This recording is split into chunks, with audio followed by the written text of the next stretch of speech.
Baik, Bapak Ibu, workshop ini akan dibawakan oleh Pak Johan Setiawan. Beliau adalah Director dari Lead Center STTB. Lead Center adalah pusat edukasi non-formal yang dimiliki oleh Sekolah Tinggi Teologi Bandung. Pak Johan juga adalah dosen teologi praktika di STTB, juga menjabat sebagai Wakil Ketua 3 Bidang Kemahasiswaan di STTB.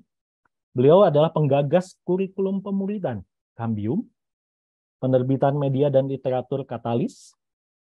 Beliau berpengalaman bekerja dan melayani dalam berbagai kapasitas di berbagai perusahaan, gereja, dan lembaga pelayanan.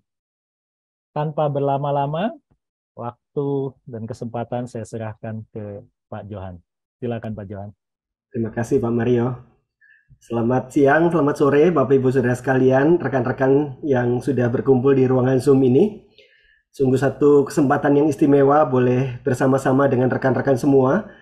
Sebagian di antara rekan-rekan adalah siswa SMA yang sekarang sedang mengajukan pertanyaan ini, mau kemana setelah SMA? Sebagian lagi rekan-rekan adalah orang-orang yang punya perhatian untuk pelayanan di antara anak-anak remaja dan pemuda. Ada yang melayani di gereja, ada yang melayani di sekolah, ada yang melayani di lembaga-lembaga pelayanan yang sama-sama sedang mengumpulkan bagaimana kita bisa menolong rekan-rekan muda, anak-anak SMA ini dengan lebih baik dalam satu pengambilan keputusan yang penting. Hari ini kita akan bersama-sama mencerna, menggumulkan, dan berusaha menemukan jawaban terhadap pertanyaan kemana saya setelah SMA dengan ditolong oleh sebuah tools. Bapak Ibu Saudara sekalian, saya akan memulai presentasi saya akan share screen.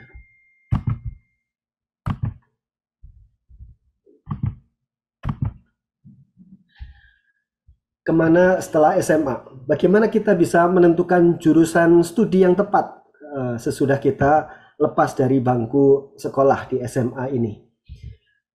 Saya ingin mengajak Bapak Ibu Saudara sekalian, rekan-rekan untuk memikirkan pertanyaan yang sedang kita ajukan ini, kemana setelah SMA? Kita mengajukan pertanyaan ini, rekan-rekan muda, rekan-rekan SMA, karena kita sedang berada dalam rentang waktu yang dikatakan oleh Dr. James Dobson, seorang ahli masalah keluarga. Dia melihat bahwa rentang waktu antara usia 16 sampai usia 26 tahun, ini 10 tahun atau satu dekade inilah disebut sebagai dekade kritis oleh James Dobson. Kenapa dia katakan usia 16 sampai 26 tahun di mana saudara-saudara berada ini adalah dekade kritis?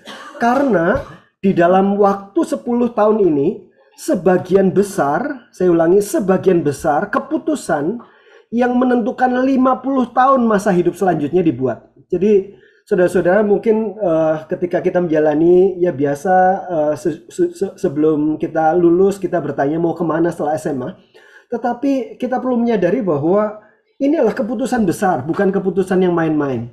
Di mana keputusan yang kita lakukan ini akan mempengaruhi menentukan 50 tahun masa hidup kita selanjutnya. Ada 3 keputusan besar yang dibuat oleh seseorang dalam dekade kritis ini, usia 16 sampai 26 tahun. Yang pertama, pilihan tentang pernikahan atau teman hidup. Biasanya antara 16 sampai 26 tahun ini, mulai dia pacaran, tunangan sampai pernikahan. Kemudian keputusan yang kedua, tentang pekerjaan atau panggilan hidup. Keputusan besar kedua ini, pekerjaan atau panggilan hidup sangat ditentukan oleh apa yang sedang kita bicarakan pada hari ini. Kemana setelah SMA, dan setelah itu ada konsekuensi berupa pekerjaan dan panggilan hidup yang lebih panjang. Kemudian prinsip-prinsip dan nilai-nilai hidup yang akan dipegang itu mulai diformulasikan dengan lebih kuat ketika dalam masa-masa ini. Sebelumnya kita ikut papa mama, ikut lingkungan dan sebagainya. Sekarang kita memutuskan sendiri apa yang akan saya pegang dalam hidup saya selanjutnya. Jadi ini adalah dekade yang kritis. Dan hal yang membuat dekade ini lebih penting lagi adalah bahwa akibat dari kesalahan pilihan yang kita buat, kesalahan pilihan teman hidup, kesalahan pilihan tentang panggilan hidup, kesalahan pilihan tentang nilai-nilai hidup, akibatnya akan merusak setiap hal yang akan mengikutinya ke belakang. Jadi sungguh satu hal yang saya hayati sebagai sesuatu yang istimewa jika saya boleh punya kesempatan mendampingi rekan-rekan muda untuk memikirkan, menggumulkan kemana setelah SMA ini. bukan sebagai pertanyaan yang casual, tetapi sebagai pertanyaan yang penting dan berpengaruh besar dalam hidup kita. Nah, mari kita masuk lebih dalam dengan pertanyaan ini. Kemana setelah SMA? Dan ketika kita mau menjawab pertanyaan ini, saya ingin bertanya dulu kepada rekan-rekan semua. Ketika kita mau menjawab kemana setelah SMA, manakah yang harus kita putuskan lebih dulu untuk bisa menjawab pertanyaan ini dengan baik? Apakah kita perlu memutuskan saya mau jurusan studi sesudah SMA, saya mau studi di mana dulu, atau kita perlu memikirkan saya ingin punya bidang karir, bidang kerja seperti apa di masa yang akan datang. Oke, saya beri waktu untuk rekan-rekan pikirkan ya. Untuk bisa menjawab kemana setelah SMA, mana dulu yang harus kita tangkap, kita mengerti. Memilih jurusan studi dulu atau memilih bidang karir dulu yang ada dalam pikiran kita untuk bisa menjawab pertanyaan itu. Kalau rekan-rekan mudah untuk menjangkau kolom chat, rekan-rekan bisa jawab di sana ya. Jurusan studi dulu atau bidang kerja dulu begitu ya, untuk bisa menjawab pertanyaan kemana setelah SMA dengan baik. Mikirin jurusan studi dulu atau bidang karir dulu. Oke. Kita simpan dulu ya pertanyaan ini. Saya ingin menceritakan satu episode di dalam cerita Alice in Wonderland ya. Ini satu novel klasik yang menceritakan tentang ada seorang muda namanya Alice. Dia tersesat di negeri ajaib begitu ya. Dan segala sesuatu tampak aneh dan membingungkan di negeri ajaib itu. Dan suatu saat Alice ini masuk ke dalam ruangan yang penuh dengan pintu ya. Jadi satu ruangan pintunya banyak sekali begitu ya. Dan ketika dia ada di sana, dia tahu bahwa masing-masing pintu ini akan membawa dia ke negeri ajaib yang berbeda-beda begitu ya. Dan tentu saja dia tidak mau salah pilih dong ya. Nanti masuk ke tempat yang menyeramkan bagaimana begitu ya. Nah, kemudian dia sangat ragu-ragu pintu mana yang akan dia buka begitu. Dia akan masuk ke pintu yang mana. Kemudian ada kelinci ya, si kelinci itu datang ke situ dan melihat Alice dan bertanya, kenapa kamu bingung? Kemudian Alice bilang, oh iya karena saya tidak tahu mana pintu yang benar, mana pintu yang salah, mana pintu yang benar. Lah kemudian si kelinci ini bertanya kepada Alice, lah kamu mau kemana? Waduh, mau kemana ya? Saya nggak tahu saya mau kemana. Kemudian si kelinci itu bilang begini, oh kalau begitu gampang. Pintu manapun bisa benar, pintu manapun bisa salah. Kenapa? Karena nggak tahu tujuannya mau kemana. Kalau kita punya tujuan, maka kita akan tahu mana pintu yang benar dan pintu yang salah. Tapi kalau kita nggak punya tujuan, bagaimana kita menentukan yang benar dan salah? Kalau tujuan kita misalnya ke Surabaya, dan tujuan kita ke Jakarta, tentu ketika sampai pada persimpangan, kita akan tahu mana tujuan mana persimpangan yang harus kita ambil, belok kiri atau belok kanan. Tapi kita harus tahu tujuannya dulu. Nah, rekan-rekan sekalian, ketika kita bertanya sesudah SMA, saya mau kemana? Dan kita diperhadapkan seperti ada banyak pintu di depan kita. Pintu yang benar, pintu yang salah begitu ya. Dan kita bingung yang mana. Dan seperti si kelinci tadi bertanya, tergantung tujuannya. Tujuannya mau kemana? Kalau kita tahu tujuannya, maka kita baru tahu mana pintu yang benar, mana pintu yang salah. Kalau nggak tahu tujuannya, semua pintu bisa benar, semua pintu bisa salah. Semua jurusan bisa benar, semua jurusan bisa salah. Kalau kita tidak tahu kemana. Tetapi kalau kita tahu kita akan kemana, kita sebagai orang yang tepat untuk mengerjakan bidang apa, maka kita bisa tarik mundur. Jurusan mana yang tepat untuk tujuan pekerjaan itu. Jadi rekan-rekan sekalian, kita udah tahu jawabannya ya. Jadi keputusan itu punya hierarki ya. Keputusan itu punya urutan-urutan. Kalau kita bertanya jurusan studi apa yang tepat, maka untuk bisa menjawab pertanyaan jurusan studi yang tepat ini, kita perlu tahu studi itu akan mengantarkan ke apa. Oh, berarti akan ada bidang pekerjaan. Kita perlu tahu bidang pekerjaan yang akan kita masuki nantinya. Saya orang yang tepat di bidang apa, saya orang yang tidak tepat di bidang apa.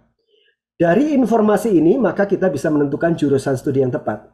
Nah, kalau kita perluas lagi, bidang pekerjaan ini juga ada dalam hierarki dari pertanyaan tentang panggilan hidup. Tergantung panggilan hidup kita apa, maka kita akan memilih suatu bidang pekerjaan tertentu yang sesuai, selaras, mendukung kita untuk sampai pada panggilan hidup itu. Oke, kita nanti akan balik lagi ke topik panggilan hidup pada akhir presentasi ini. Kita sedang membicarakan sekarang jurusan studi terkait dengan bidang pekerjaan. Oke, saya mengutip perkataan Rick Warren yang juga dikutip oleh Eric Ries dalam buku Shape. Rick Warren menyatakan satu pernyataan yang baik untuk kita pikirkan berkaitan dengan bagaimana kita menjawab pertanyaan mau kemana setelah SMA. Dikatakan kecakapan yang saudara-saudara miliki, masing-masing kita punya kecakapan, bukan ya teman-teman, rekan-rekan SMA yang sedang bergumul ini kan punya kecakapan-kecakapan yang sudah muncul dan kita pergunakan. Setelah makin dewasa kita makin tahu bahwa oh iya, saya bisa musik, saya bisa bagus dalam matematika, saya bagus dalam berbagai hal yang lain. Kecakapan yang kita miliki, kata Rick Warren, merupakan petunjuk yang kuat mengenai apa yang Tuhan ingin Anda kerjakan melalui hidup Anda. Kenapa? Karena Tuhan yang memberikan kecakapan itu, Tuhan yang memberikan talenta itu kepada kita. Dan Tuhan tidak menyia-nyiakan talenta. Tuhan tidak menyia-nyiakan kemampuan kita. Dia akan memadukan panggilan kita dengan kecakapan kita.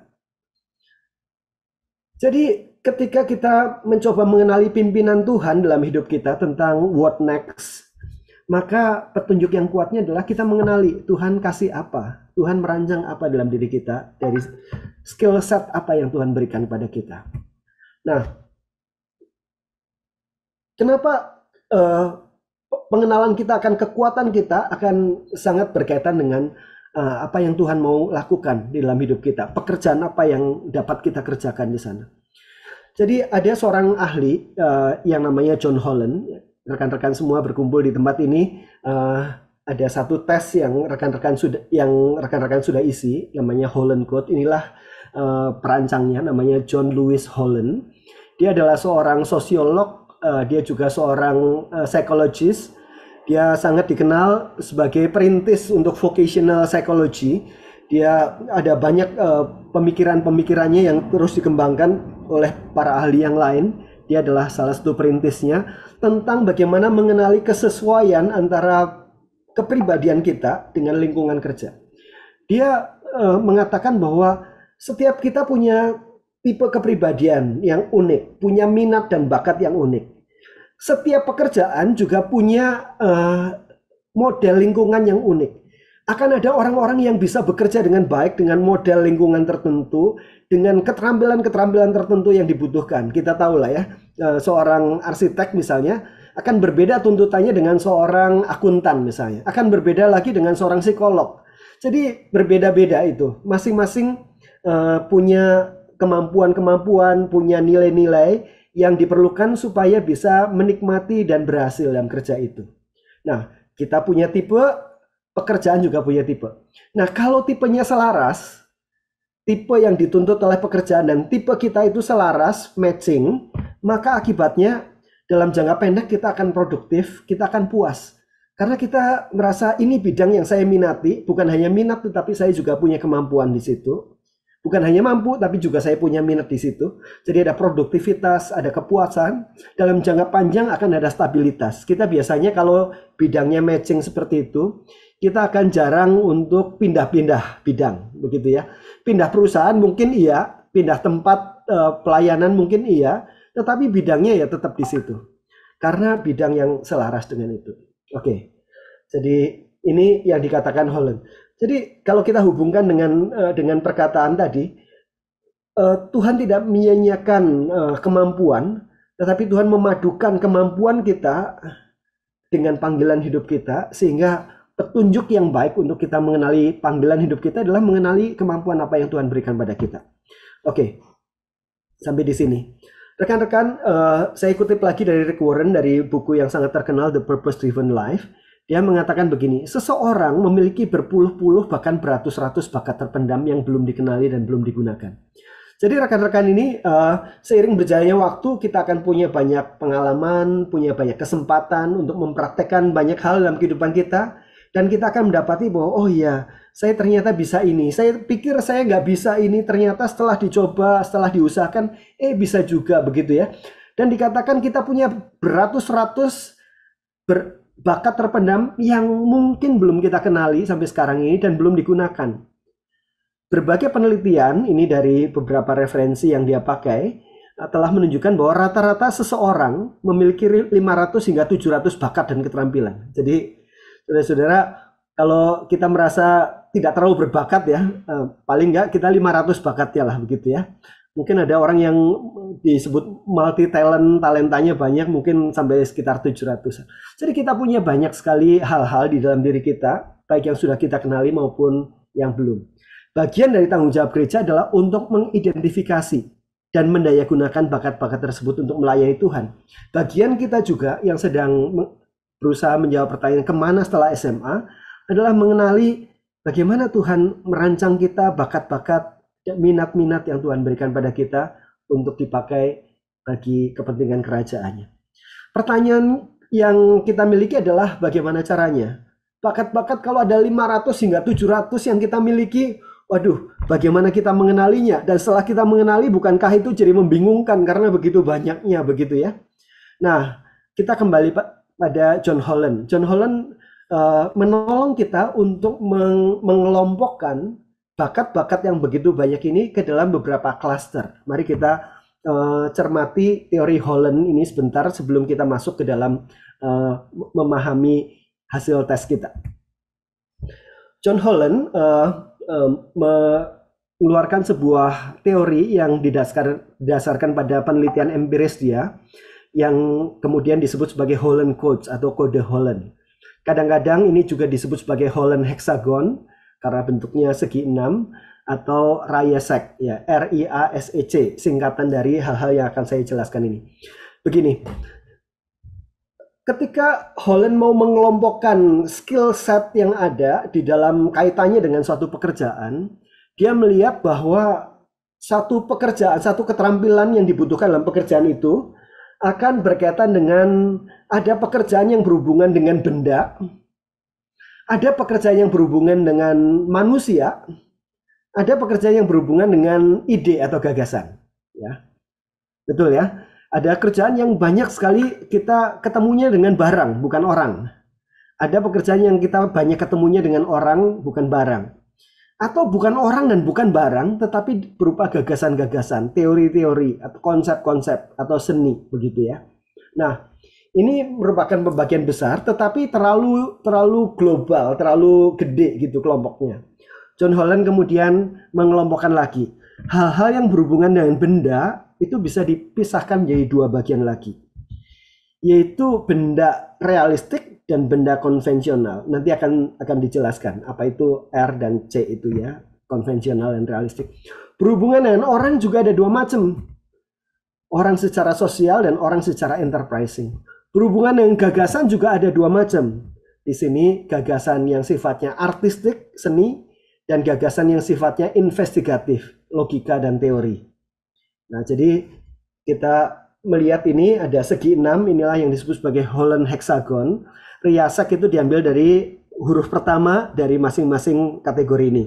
Realistik itu R, investigatif I, artistik A, S, E, C. Jadi RIASEC.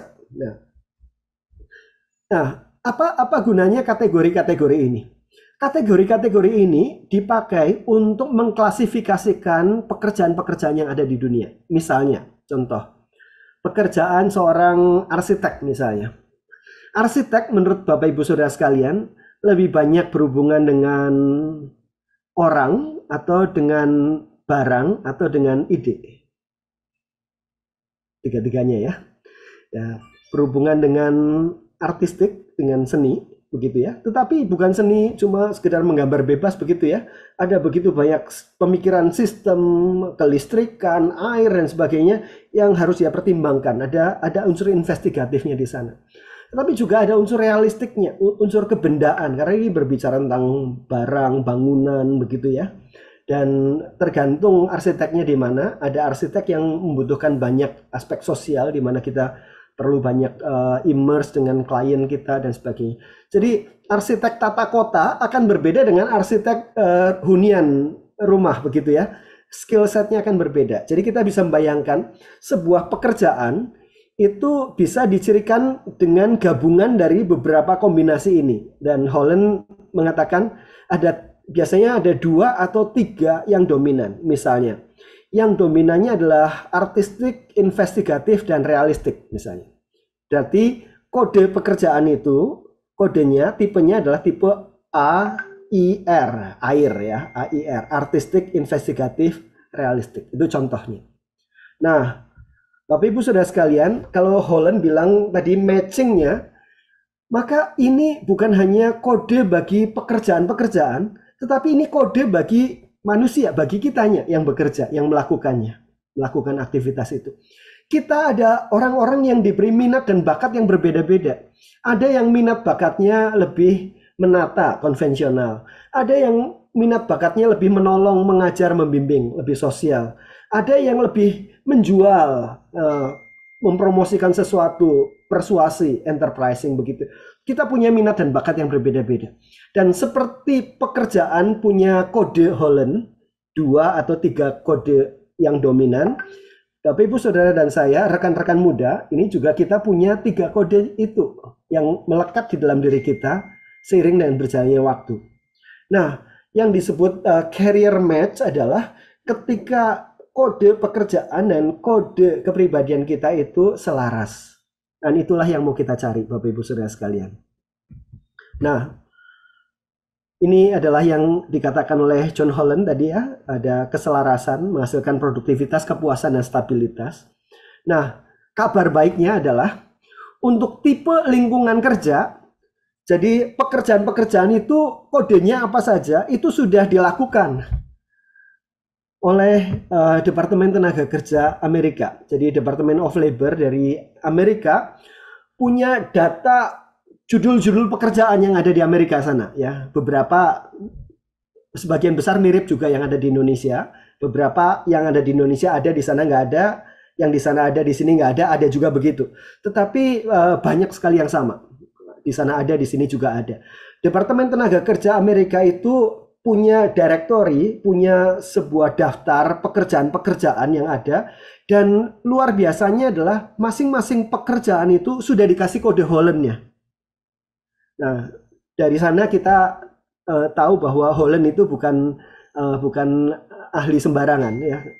Ini satu teori yang sudah dipakai secara luas, salah satu teori dan alat ukur untuk mengenali minat dan bakat, salah satu yang paling banyak dipakai di dunia. Dan dari alat Holland ini kemudian melahirkan beberapa alat tes minat dan bakat yang lain. Jadi teorinya dipakai oleh Departemen Tenaga Kerja Amerika, sudah ada data-datanya. Kalau Bapak Ibu mau menyelidiki datanya, Bapak Ibu bisa melihat di ONET. ONET itu adalah Occupation Information Network, yaitu jaringan informasi pekerjaan di Amerika, dan itu bisa diakses secara gratis untuk pengembangan orang. Dan kita bisa memanfaatkan itu. Oke, kita sudah punya jawabannya di sini. Tipe lingkungan kerja semuanya sudah ada kode-kodenya. Nah, berikutnya bagaimana dengan diri kita? Saudara-saudara yang saat ini sedang bertanya mau kemana setelah SMA? Kita perlu, untuk tahu matchingnya, kita perlu tahu kita itu kodenya apa. Nah, inilah kenapa kita melakukan tes Holland ini. Kita nanti akan melihat, mencocokkan antara hasil tes yang sudah rekan-rekan isi di rumah dengan data dari ONET tadi ya, dari Occupation Information Network. Saya nanti akan mengajarkan bagaimana cara melakukannya, melihatnya. Nah, Bapak Ibu Saudara sekalian, mari kita menyelidiki lebih dalam tentang masing-masing kode itu untuk kita juga makin mantap tentang hasil-hasil dari tes Holland Code yang sudah kita buat di rumah. Nah, kita sebetulnya sedang dalam proses menemukan talenta, bukan? Talenta kita itu apa? Minat dan bakat kita itu apa? Nah, Kalau Bapak Ibu lihat gambar di screen Bapak Ibu sekalian di sana, ada gambar orang di rumah sakit begitu ya. Nah, kira-kira orang yang lagi nglosor di bawah itu minat dan bakatnya apa itu, Bapak Ibu saudara sekalian, rekan-rekan sekalian?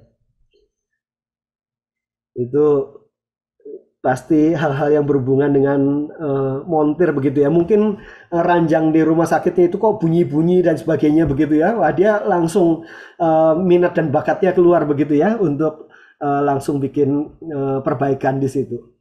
Nah, ini saya pikir ini satu anekdot saja, tetapi ini menggambarkan tentang satu hal yang perlu kita pahami. Kalau kita mau menemukan talenta, cara terbaik untuk kita menemukan talenta itu apa?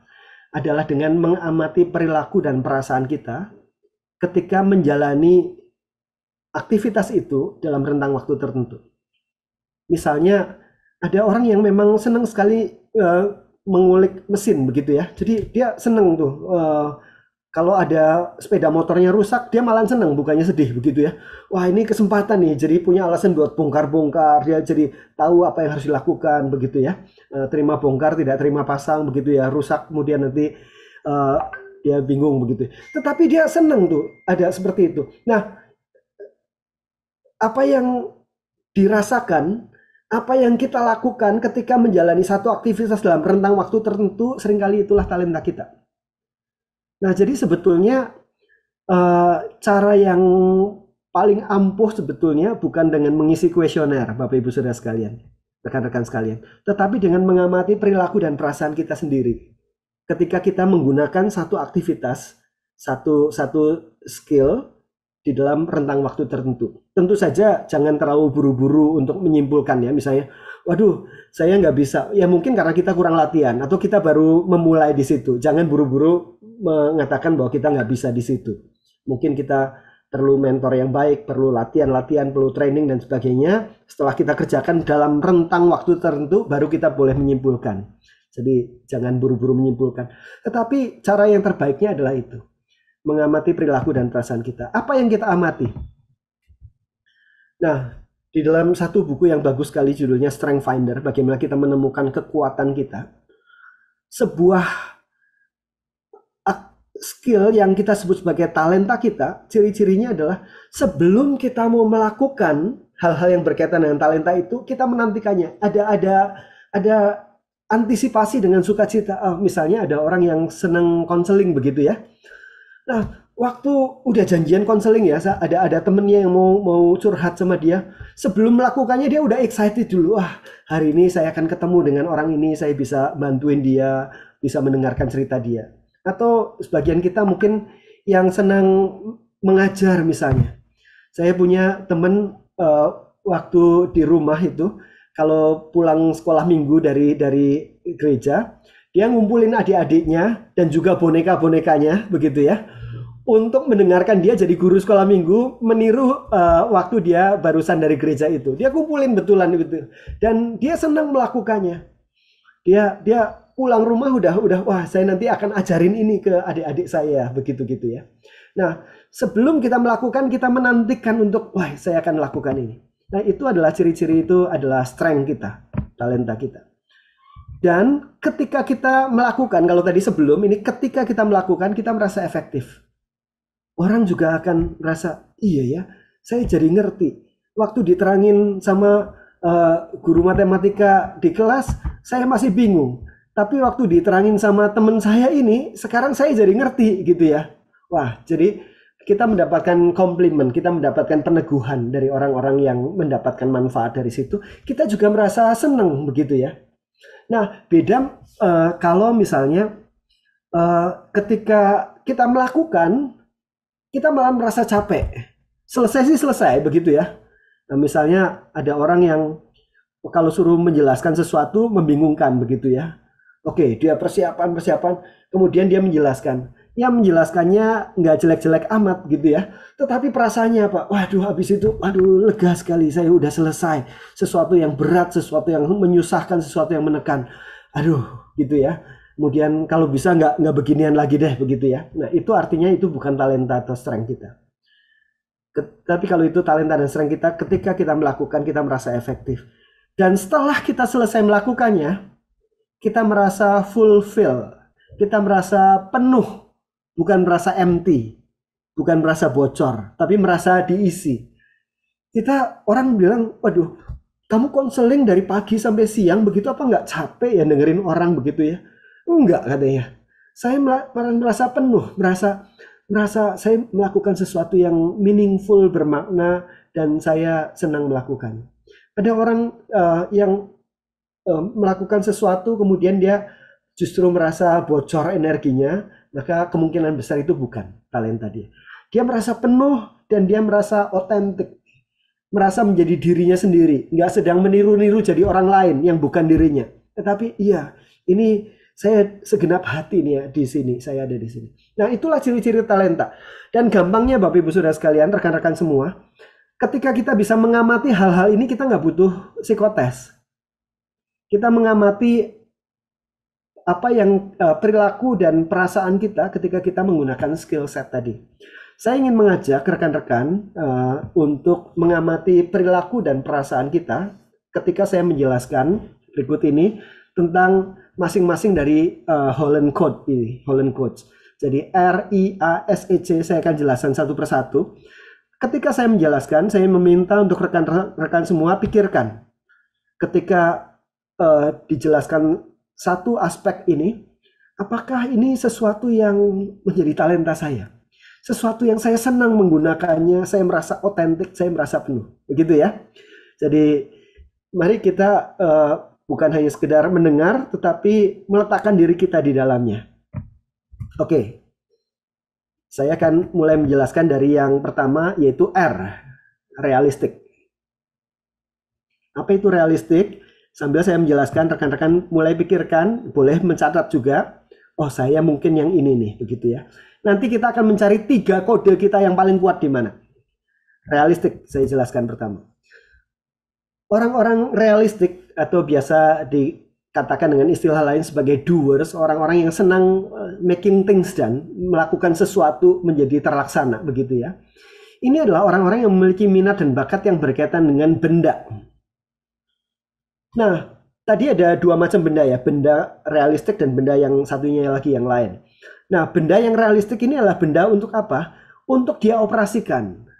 Nyetir begitu ya, dia mengoperasikan mesin, menjalankan sesuatu, komputer dan sebagainya. Mengoperasikan, memperbaiki objek, mesin, peralatan. Nah, kalau saudara-saudara senang dengan objek, mesin, peralatan, memperbaiki, mengoperasikan dan sebagainya, maka saudara-saudara orang R, realistik.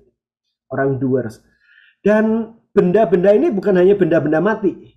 Kita juga senang memelihara tanaman, memelihara taman, juga merawat, melatih binatang. Tidak semua orang bisa memelihara tanaman dan tidak semua orang baik di dalam melatih atau merawat binatang.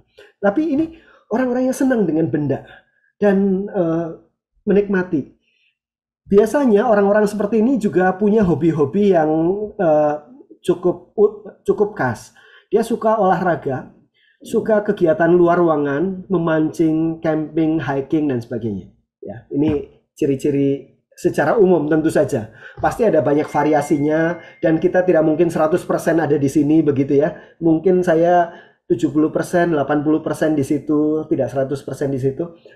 Oke. Nah, rekan-rekan mulai pikirkan apakah ini adalah talenta saudara, realistik. Nah, ini gambarnya. Ini gambar-gambar ini mewakili orang-orang tipe realistik. Suka dengan sesuatu yang praktis, suka mekanik, suka dengan menggunakan satu tools tertentu, merawat binatang, merawat tanaman, berada di luar ruangan, dan hobi-hobi yang semacam ini, dan skill set ini. Oke? Saya berharap cukup jelas ya. Kita lanjut yang kedua. Jangan lupa untuk mengidentifikasi diri ya, saya yang ini atau bukan. Yang kedua, saya akan menjelaskan tentang benda yang kedua. Kalau tadi benda realistik, sekarang benda tapi konvensional. Apa itu konvensional? Konvensional atau C ini kata lainnya adalah organizers. Orang yang suka menata sesuatu, organize sesuatu, membuat sesuatu menjadi rapi, teratur. Ini adalah orang-orang tipe konvensional. Ada banyak orang yang tipe berantakan, ini tipe orang rapian, begitu ya. Ini tipe konvensional. Tidak tahan sesuatu itu jadi tidak teratur, nggak ada sistemnya dan sebagainya. Ini orang-orang ini orang konvensional ya, orang yang memiliki minat dan bakat berkaitan benda, tetapi bukan yang seperti tadi kan memperbaiki dan mengoperasikan, tetapi ini adalah untuk melakukan penjadwalan, membuat perencanaan, pengawasan supaya rencana itu terlaksana. Dia suka dengan kegiatan administrasi atau perkantoran. Beberapa orang mungkin bosan dengan itu, tetapi dia justru energize ketika melihat semuanya rapi dan tertata. Dan dia seringkali muncul dalam bentuk-bentuk dia suka menata ruang, menata barang, dan dia tahan berhubungan dengan data, mengolah angka dan sebagainya. Nah, saudara-saudara, tidak semua orang suka dengan data dan angka, tapi ada orang-orang tertentu yang hobi dengan data dan angka. Dia mungkin secara hobi seringkali muncul dalam bentuk koleksi berbagai macam benda dan sebagainya. Ini adalah tipe organizers, tipe pengatur, pengelola, penata. Nah, oke, inilah gambarnya. Ini orang-orang yang orderly, orang-orang yang suka membuat rencana dan suka rencananya terlaksana, orang yang suka mengolah dan memperhatikan data, membuat sebuah sistem begitu ya, keteraturan konvensional. Oke, kita lanjut. Kalau tadi benda, sekarang kita melihat yang orang. Orang ada dua macam, sosial dan enterprising. Mari kita lihat yang sosial. Sosial, singkatannya S, adalah disebut sebagai helpers atau orang yang suka menolong orang lain. Ini adalah orang yang memiliki minat dan bakat yang bukan berkaitan dengan benda saja, tetapi dia berkaitan dengan orang ini. Nah, berkaitan dengan orangnya, tipenya adalah dia suka memberi informasi, dia senang menjelaskan sesuatu. Dia suka menolong, melatih, mengembangkan atau menyembuhkan. Jadi kalau ada yang sakit, ada yang sakit hati, ada yang ya begitu ya, dia suka berhubungan dengan orang dan bisa menolong orang. Kadang-kadang menolong dengan pertolongan praktis, kadang menolong dengan informasi, dengan penjelasan dan lain-lain. Dan biasanya orang-orang tipe S ini sering muncul dalam kegiatan-kegiatan sosial, kegiatan religius. Ketika ada baksos dan sebagainya, dia senang sekali memandu perjalanan. Dia kalau suruh jadi tour guide begitu ya, itu natural buat dia. Membangun hubungan, mempertahankan hubungan, dia suka spend waktu dengan orang begitu ya. Inilah tipe sosial. Ini gambarnya. Ya, jadi orang yang helpful, friendly, orang yang bisa berkomunikasi dengan baik, bisa empati. Tidak semua orang bisa empati ya. Bisa merasakan apa yang dirasakan orang lain, dipikirkan orang lain. Kemudian dia senang dengan spend waktu untuk menolong orang lain. Entah itu lansia atau anak-anak, orang-orang yang di berbagai kebutuhan dan kondisi. Ini tipe S, sosial. Nah, yang berhubungan dengan orang bukan hanya tipe S, tetapi ada juga berhubungan dengan orang yang tipe E, enterprising. Enterprising itu kata lainnya adalah persuaders, seorang yang bisa membujuk ya, kalau bahasa Indonesia yang bagaimana, membujuk. Jadi membawa orang-orang untuk punya pemikiran yang sama, persetujuan dan sebagainya. Jadi ini orang-orang yang punya minat dan bakat berkaitan orang, tetapi tujuannya bukan seperti yang tadi, tujuannya untuk memimpin, mengelola bagi tujuan organisasi atau keuntungan ekonomis. Dia punya mungkin tujuan organisasinya ke sini, bagaimana supaya semua orang dalam organisasi juga maju bersama menuju tujuan itu. Atau dia punya tujuan menjual sesuatu, dia bisa menyampaikannya sedemikian rupa sehingga orang, oh ya saya butuh itu. Ya saya juga, tadinya saya tidak tahu bahwa saya butuh, tapi waktu dia ngomong saya tahu sekarang, jadi saya butuh begitu ya. Kemudian beli. Dia bisa persuasi. Dia suka berbicara di depan umum dengan cara yang meyakinkan, bukan sekedar menjelaskan ya. Kalau tadi yang sosial itu menjelaskan, menolong ya. Tetapi ini mempengaruhi begitu ya. Dia baik dalam menjalankan bisnis yang dalam kaitannya dengan penjualan, itu enterprising, persuaders. Sampai di sini Ya, sudah semakin jelas atau semakin bingung rekan-rekan? Kita 4 ya, sudah 2 lagi. Hang on ya. Mari kita lanjutkan. Ini gambarnya ini ya, enterprising ya. Dia bisa closing deals, bisa meyakinkan begitu ya, begitu. Nah, kita sekarang masuk ke bagian ideas. Bukan orang, bukan barang, tetapi gagasan. Gagasan yang pertama adalah gagasan yang disebut sebagai investigatif. Investigatif, kata lainnya adalah thinkers, para pemikir. Orang-orang yang memiliki minat dan bakat yang berkaitan ide, tapi idenya ini untuk mengamati, meneliti, menganalisis, eksplorasi, evaluasi, memecahkan satu masalah yang rumit. Dia senang kalau baca buku atau majalah ilmiah. Sekarang udah jarang ya orang baca majalah ya, tapi lihat Instagram gitu ya, Instagram yang ilmiah atau YouTube yang ilmiah yang menunjukkan bahwa oh ya ini beginilah jalannya satu reaksi kimia atau ilmu alam dan sebagainya. Dia suka permainan yang memerlukan strategi. Ya tipe thinkers, dia senang sekali ketika ada sesuatu yang men-challenge pikirannya. Bagaimana cara memecahkannya begitu ya. Ini adalah orang-orang yang banyak bermain dengan logika, teori, problem solving begitu ya, tipe investigatif. Nah, ini gambarnya orang-orang yang tahan untuk meneliti mikroskop, mengamati bintang misalnya, kemudian merenungkan sesuatu secara filsafat mungkin, secara ilmu pengetahuan dan sebagainya, membuat satu metode ilmiah dan lain-lain. Nah, yang terakhir sama-sama ideas, tetapi ini ideasnya artistik. Kalau tadi ideas yang logic, sekarang ideas yang artistik. Artistik kata lainnya adalah creators. Dia orang yang suka bikin sesuatu, menciptakan sesuatu, mengekspresikan sesuatu. Ini orang-orang yang punya minat dan bakat berkaitan dengan ide. Untuk idenya adalah untuk menggunakan kreativitas atau imajinasi. Jadi lain ya dengan yang tadi ya, mengekspresikan diri. Nah biasanya ini muncul dalam bentuk musik, lukisan, fotografi, karangan puisi, cerita novel. Tidak semua orang bisa melakukan itu. Senang kalau bisa jadi sutradara begitu ya. Dia menikmati pertunjukan seni, bisa menghayati apa yang sedang dia tonton di sana. Inilah tipe A, artistic creator. Inilah gambarnya, saudara-saudara bisa melihat di sana. Baik, nah inilah 6 hexagon Holland atau disebut Riasek ini, ya 6 kode Holland. Nah, 6 kode Holland ini yang sudah diaplikasikan ke pekerjaan-pekerjaan perlu diaplikasikan ke diri saudara-saudara dan saya. Dan mari kita aplikasikannya di dalam kode Holland ini. Dan kode Holland ini memiliki prioritas, Bapak Ibu Saudara sekalian, rekan-rekan. Jadi kode yang pertama itu lebih dominan daripada kode yang kedua. Kode yang kedua lebih dominan daripada kode yang tiga. Jadi urutannya ada nih di sini. Pertama, kedua, dan ketiga. Dan urutan ini akan menunjukkan pada pekerjaan yang berbeda-beda. Misalnya kalau tadi kita bilang ada AIR ya, artistik, investigatif, realistik. Itu ada pekerjaan-pekerjaan yang sifatnya AIR.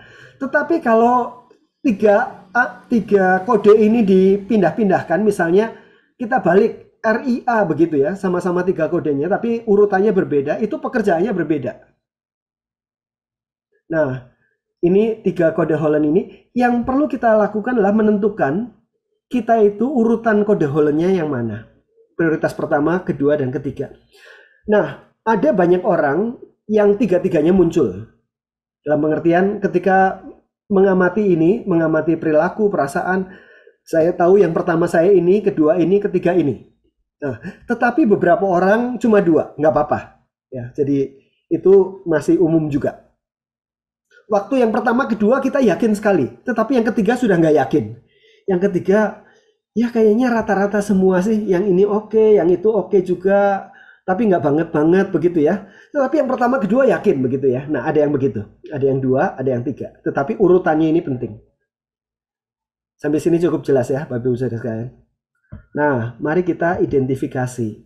Mari kita melakukan aktivitas ini yang merancang juga John Holland sendiri. Aktivitasnya namanya The Party. Saudara-saudara sudah melakukan sebetulnya di rumah ketika mengisi aktivitas kuesioner itu. Ya, ketika kita mengisi kuesioner ini, kita ada satu aktivitas yang namanya The Party, di mana John Holland itu mengajar kita untuk mengidentifikasikan diri. Kalau kita berada dalam sebuah pesta, begitu ya, kita membayangkan diri kita dalam sebuah pesta. Pestanya berlangsung lama sekali, begitu ya, di situ. Nggak tahu, 7 hari 7 malam atau berapa lama. Pokoknya pestanya berlangsung lama. Dan karena pestanya berlangsung lama dan orang-orang berkumpul di situ, maka kita akan saling ngobrol, saling berbicara, saling berkumpul dengan orang-orang yang mirip. Karena akan ngobrolnya lama nih, gitu ya. Nah, kita akan ngumpul dengan orang-orang yang kemampuannya mirip, dengan minatnya mirip, begitu. Dan di pesta itu ada meja-meja di mana orang yang masing-masing minat itu berkumpul. Ada meja R, meja I, A, S, E, dan C. Holland Coach ini. Nah, rekan-rekan semua, kalau rekan-rekan berada dalam party ini 7 hari 7 malam ngobrol lama dengan orang-orang yang paling mirip dengan saudara-saudara, dan hanya boleh pilih satu, saudara-saudara akan pilih yang mana? Kita amati perasaan kita, perilaku kita, dari hal-hal yang kita lakukan sekian lama, dan kita menentukannya. Sudah?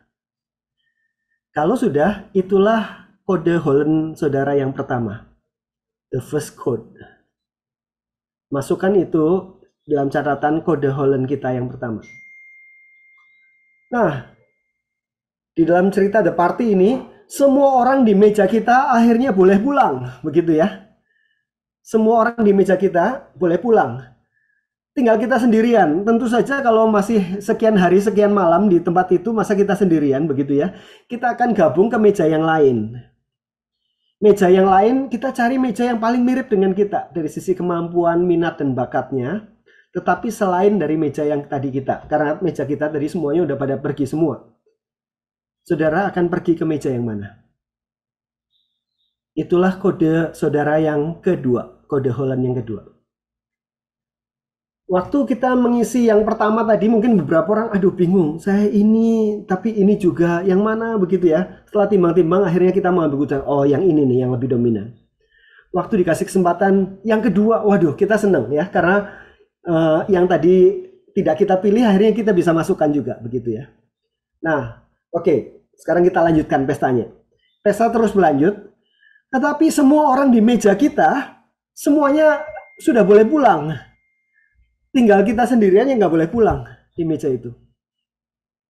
Dan kita punya kesempatan untuk pindah ke meja yang lain yang paling mirip dengan kita.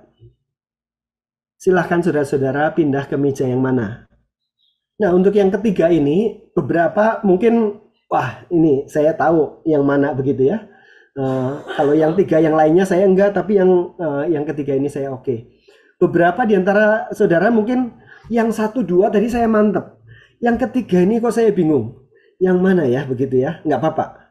Nah, kalau misalnya yang 1, 2 mantep, yang ketiga nggak mantep, saudara-saudara bisa kasih tanda bahwa 1, 2 itu oke. Yang ketiga ini rasanya bisa agak fleksibel yang lain-lain. Tidak salah satu begitu ya.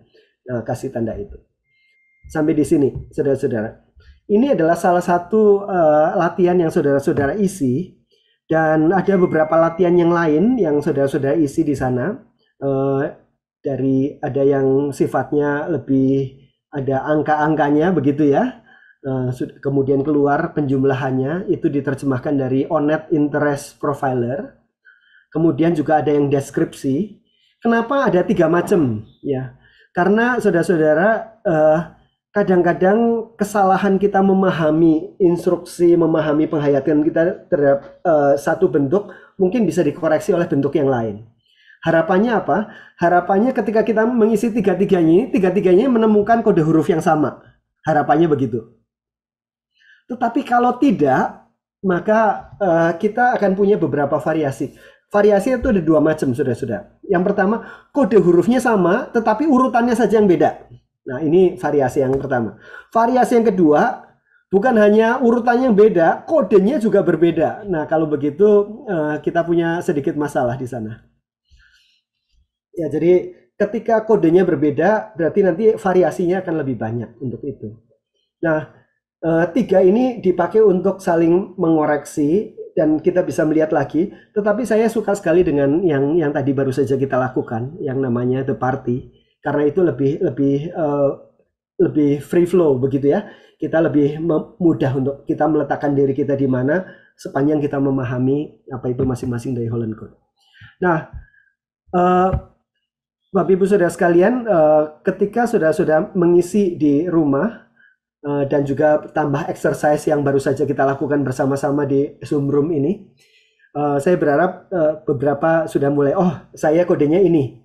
Nah, tinggal urutannya kok rada beda-beda. Nah, nanti kita akan lihat apa yang kita lakukan kalau urutannya berbeda.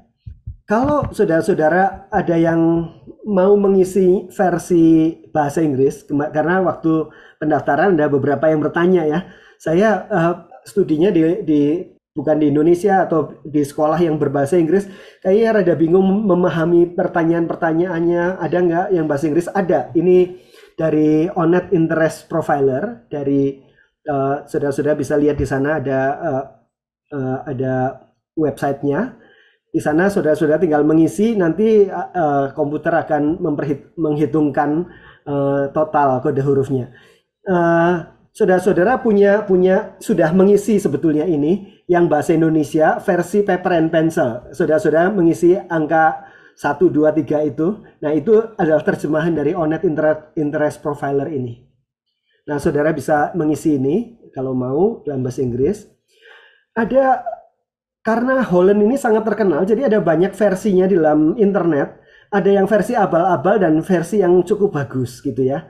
Ini versi gratisnya yang tadi ini, Onet Interest Profiler.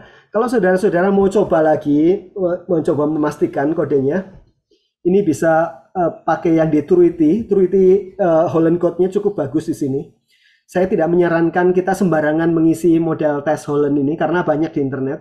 Beberapa bagus, beberapa tidak bagus. Ini Truity gratis bagus. Nah, yang paling bagus apa kalau begitu?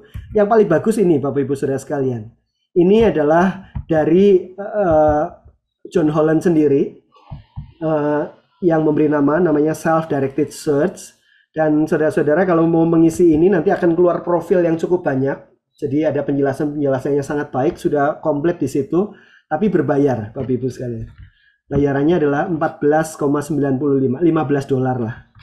$15 Bapak Ibu mengisi, kirim bisa pakai transfer credit card atau PayPal, kemudian akan keluar hasilnya, keluar interpretasinya dengan hasil yang baik.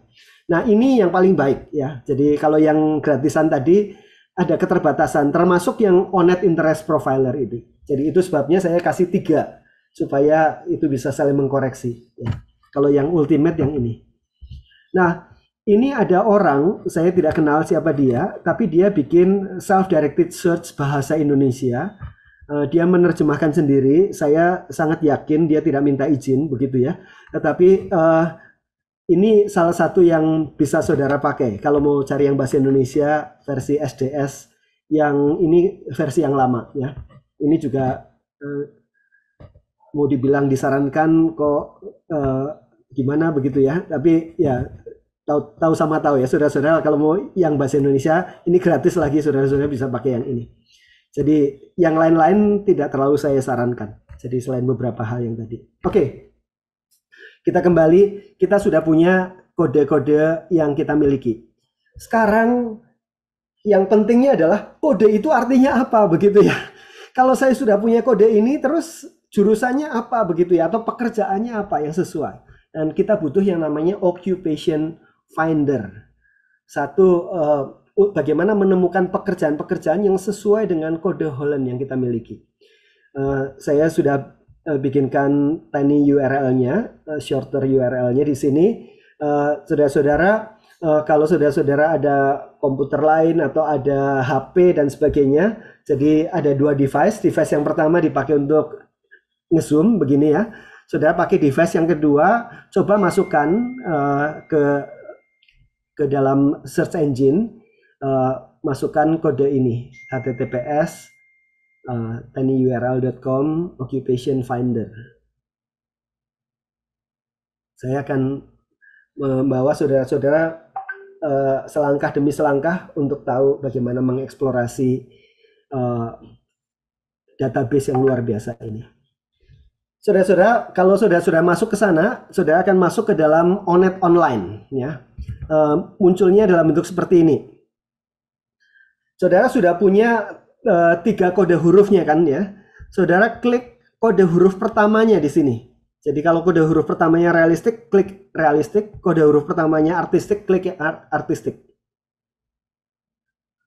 Nanti semua file ini saudara-saudara bisa lihat di Google Drive yang sudah dibagikan. Jadi nggak usah mencatat bagaimana. Nanti rekaman ini juga ada.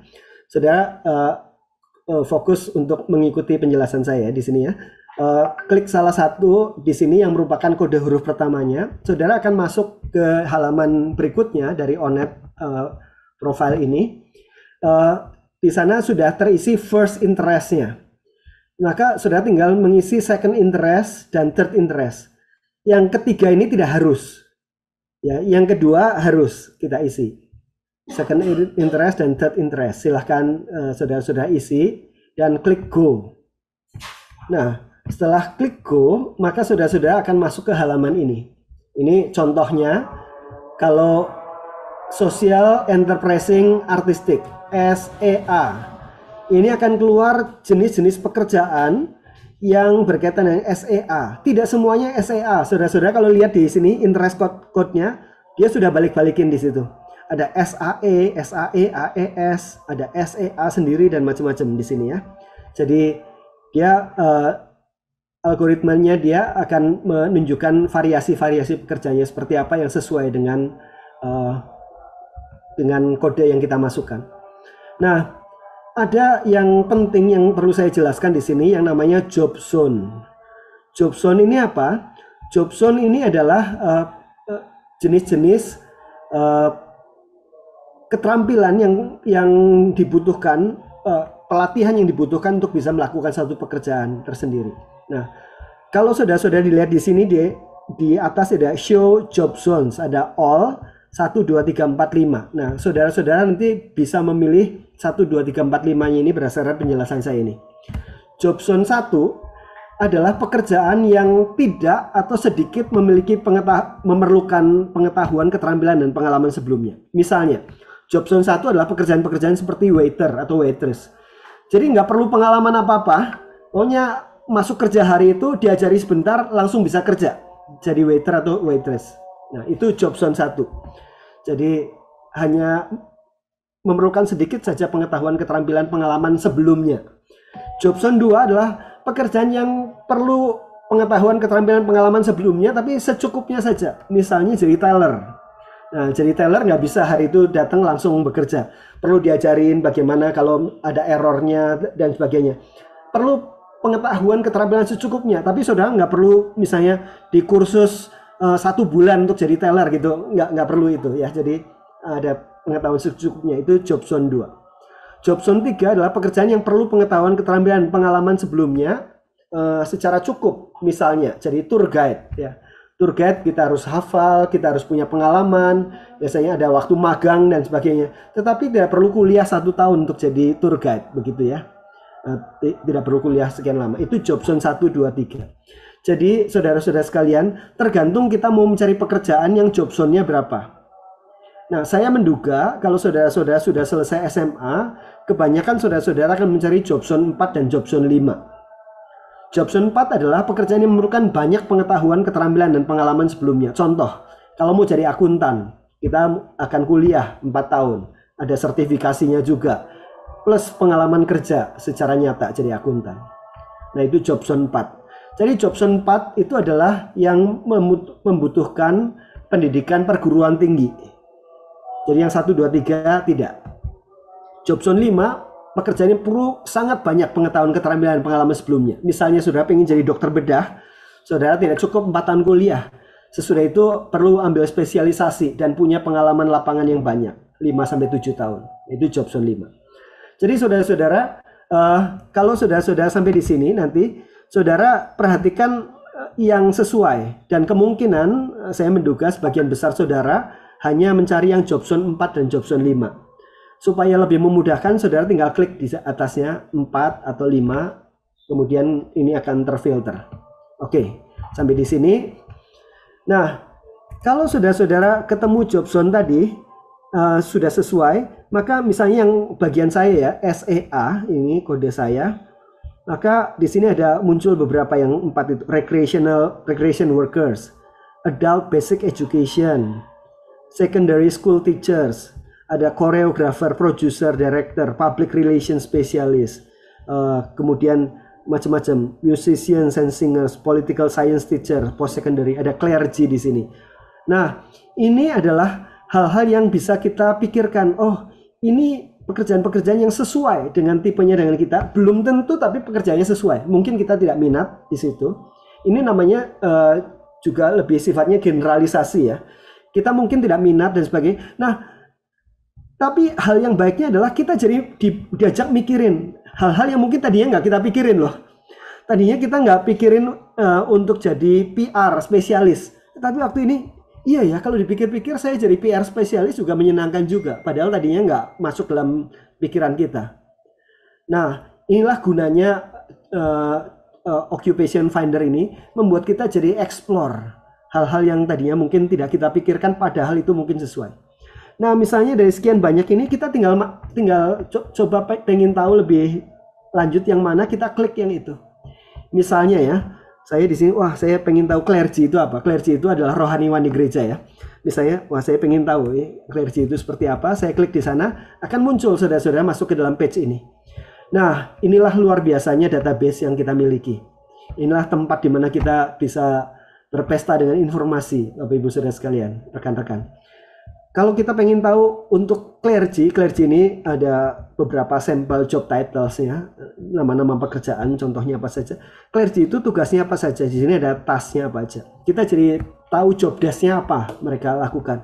Nah, ini ada dalam bentuk ringkas. Kalau saudara-saudara pengen lebih banyak, saudara klik di sini. Jadi ada lebih banyak. Ini cuma 5 supaya nggak menu-menuin, tapi saudara klik bisa dapat lebih banyak.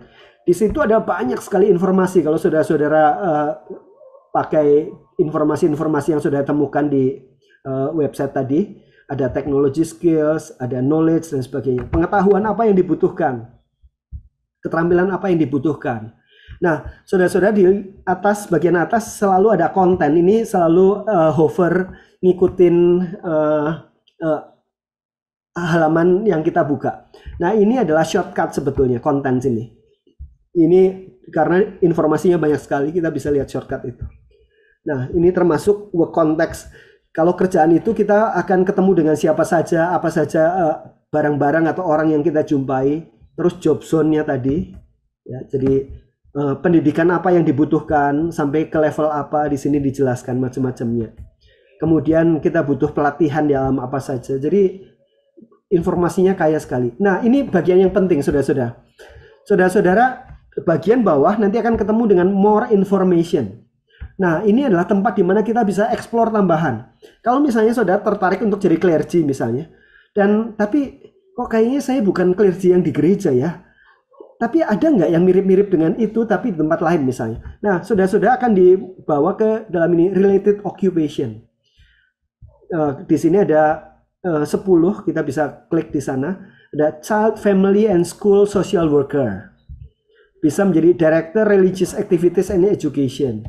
Marriage and family therapist, philosophy and religion teacher, dan sebagainya. Nah, saudara-saudara, lihat ya, ini menolong sekali untuk kita explore hal-hal yang berkaitan dengan itu.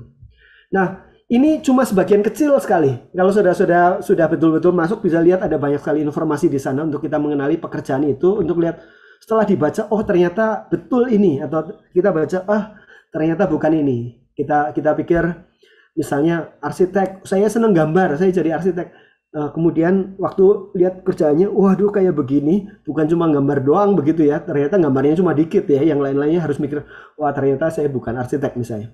Nah, saudara-saudara bisa lihat informasi lebih jelas di sini. Nah, inilah kalau yang konten tadi, yang bagian atas ini, kalau saudara klik, saudara akan ketemu dengan semua informasi yang ada di situ tadi. Kita pengen tahu apa, related occupation, pekerjaan yang terkait, atau yang lain-lainnya saudara-saudara bisa lihat. Very rich. Ini luar biasa ngumpulin data-data semacam ini. Nah, saudara-saudara, kalau kita tenggelam dengan begitu banyaknya data, saudara-saudara, nanti di bagian depan itu ada bagian yang menolong, bagian yang merupakan rangkuman. Jadi, saudara-saudara di sana bisa klik bagian rangkuman yang bagian summary. Nah, ketika masuk dalam summary, ini sudah dalam satu halaman yang mudah dilihat dan enak diikuti. Semua rangkuman dari informasi yang begitu banyak tadi diambilkan yang penting-pentingnya saja. Dan kalau kita mau cari globalan, lebih baik yang ini. Kalau mau detail, yang tadi begitu banyak tadi. Nah, saudara klik di sana. Bahkan dilengkapi juga dengan carrier video. Di situ dijelaskan kalau orang itu lagi ditunjukin videonya, orang lagi bekerja dan apa saja yang dilakukan, sangat menolong. Apalagi kalau kita nggak punya gambaran. Aktuaria itu ngapain ya misalnya? Seorang apalagi ya misalnya akuntan publik itu ngapain? Seorang jaksa itu ngapain begitu ya? Kita bisa lihat carrier videonya ini. Jadi sangat informatif, sangat menolong. Nah, tapi semuanya bahasa Inggris. Gimana bahasa Indonesianya? Nah, saudara-saudara, kita hidup dalam zaman yang memudahkan sekarang. Saudara masuk tinggal aja translate.google.com. Dan yang tadi itu ya, yang informasi yang saudara pengen tahu bahasa Inggrisnya, masukin di sana websitenya, alamat websitenya di copy paste ke sana dari English ke Indonesian. Nah, ini nanti akan otomatis semua page itu akan diterjemahkan dalam bahasa Indonesia. Jadi otomatis. Nah, sesudah keluar Indonesianya ini, saudara klik. Misalnya yang tadi ya, next move ini semuanya bahasa Inggris kan? Kalau dimasukkan ke sini, maka akan muncul begini. Ada seni, humaniora, kesehatan. Udah bahasa Indonesia ya. Memang ada beberapa, kadang-kadang karena ini automatic translation, ada beberapa yang rada aneh. Tetapi pada umumnya bisa kita baca dengan enak. Jadi tidak ada hambatan bahasa Inggris. Oke. Nah, satu bonus lagi sebelum kita nanti akan tanya jawab ya. Seringkali setelah kita tahu pekerjaan ini, beberapa langsung tahu, oh kalau pekerjaannya ini saya kuliahnya di ekonomi misalnya. Oh saya kalau pekerjaan ini saya kuliahnya di psikologi, udah jelas begitu. Tapi kadang-kadang kita juga masih nggak tahu ini kuliahnya di mana ya kerjaan ini. Nah ini ada satu situs yang menurut saya mirip dengan tadi tapi ada tambahannya. Saudara-saudara bisa masuk ke sana. Saudara klik misalnya tadi SEA, ininya diklik nih yang hexagon ini. S, klik. Nanti di sini akan muncul S. Ya, saudara-saudara lihat kursor saya. E-nya klik, nanti akan di sini muncul E. A-nya klik, di sini akan muncul SEA. Nah, kemudian saudara klik View Occupation, lihat pekerjaan, kemudian akan masuk di sana dan klik yang sama misalnya tadi clergy, klik clergy. Nah, salah satu bagian yang tidak ada di ONET tetapi ada di career zone ini adalah school program. Nah, school program ini adalah bicara tentang jurusan perguruan tinggi yang diperlukan kalau kita mau jadi bidang pekerjaan tertentu. Clergy misalnya tadi saya bisa masuk ke clinical pastoral counseling, ke jurusan divinity atau ministry, pastoral studies, rabbinical studies ya kalau itu jadi rabi Yahudi begitu ya, theological and ministerial studies gitu. Nah ini menolong sekali untuk kita ketemu jurusan, tapi jurusan baru bisa kita temukan setelah kita menemukan pekerjaannya. Nah beberapa jurusan sudah sangat kita kenali, ini sekolahnya di mana, begitu jurusannya apa. Tetapi kalau saudara-saudara butuh informasi lebih lanjut, ini satu situs yang menurut saya sangat menolong. Tinggal diikutin sama seperti tadi, kemudian dilihat yang bagian deskripsi pekerjaan, cari yang school program, akan muncul di sana. Oke, itu yang bisa saya bagikan rekan-rekan sekalian. Rekan-rekan sudah punya kodenya dan silahkan main-main dengan kode itu ya. Coba dimasukin, kemudian lihat, kemudian coba balik misalnya SEA, coba ESA misalnya. Nanti akan keluar yang beda-beda lagi. Teman-teman kemudian explore, kemudian cari related occupation, kemudian lihat-lihat di sana. Sehingga kita punya banyak masukan, tetapi juga nggak terlalu melebar. Kita jadi sudah bisa makin menata, sehingga kita tahu, oh ini yang saya inginkan. Dan untuk ini saya butuh studi jurusan di mana. masalahnya adalah ada banyak orang-orang yang masuk ke dalam perguruan tinggi dengan blank. Saya nggak tahu mau ngapain. Pokoknya semua orang sekolah, saya mau sekolah. Saya nggak mau nganggur. Saya nggak mau suruh cepet-cepet menikah kalau nganggur begitu ya. Saya mau sekolah dulu. Tapi sekolahnya mau apa ya? Pokoknya yang ada matematikanya lah gitu ya. Atau pokoknya yang gampang-gampang lah dan sebagainya. Nah, saudara-saudara, ada banyak hal yang at stake sebetulnya di sini. Mari kita memikirkan pilihan perguruan tinggi ini dalam pemikiran-pemikiran yang strategis dan berkaitan dengan masa depan, bukan hanya hidup kita, tetapi juga orang-orang yang akan kita layani di masa depan. Tuhan sudah menitipkan banyak talenta bagi kita. Mari kita mengenalinya dan mempergunakannya sebagai penata yang baik atas kasih karunia yang Tuhan berikan pada kita. Saya ingin supaya jurusan studi ini berkaitan dengan bidang pekerjaan nanti akan mendukung berkaitan dengan panggilan hidup kita.